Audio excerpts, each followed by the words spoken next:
Hi, today we're going to see how to create a glass morphism effect in GIMP.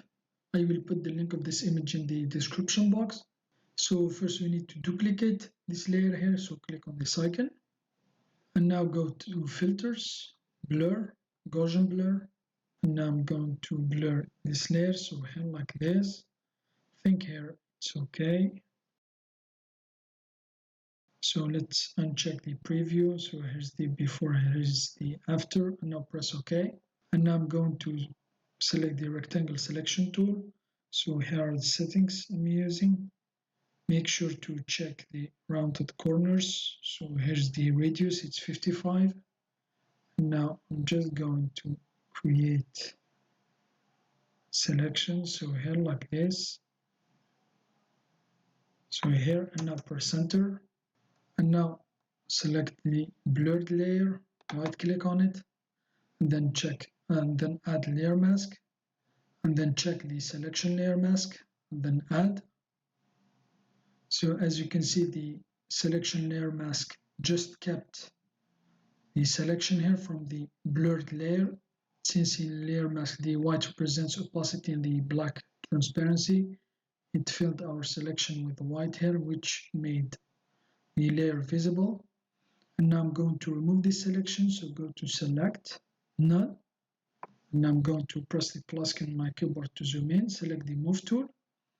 And now make sure you're on the layer mask here. So for example, if I select the layer, so here's the white outline, select the layer mask. Now for example, if you select the Move tool here and move the layer mask, it will look like as if it is interactive. So here like this.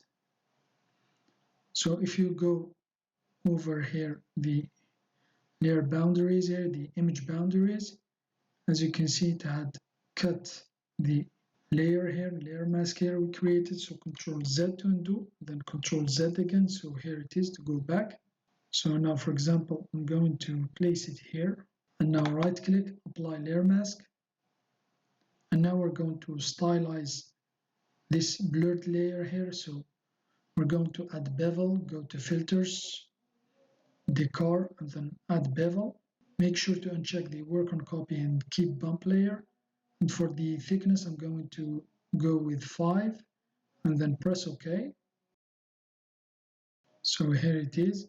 As you can see, added bevel here on the edges. And now I'm going to duplicate this layer. So click on this icon, select the bottom layer here. I'm going to add a drop shadow to it. So go to Filters, Light and Shadow, Drop Shadow. So here, drop shadow is too much. I'm going to reduce the opacity.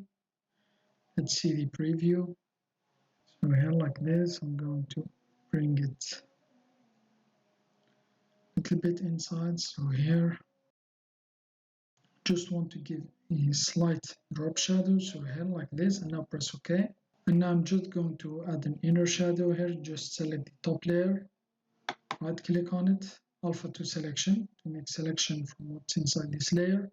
And now I'm going to invert the selection. So go to Select, Invert.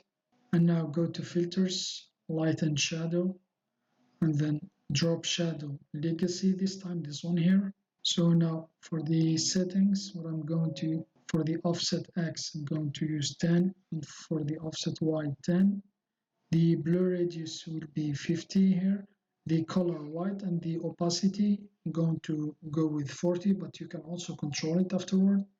So make sure to uncheck the allow resizing.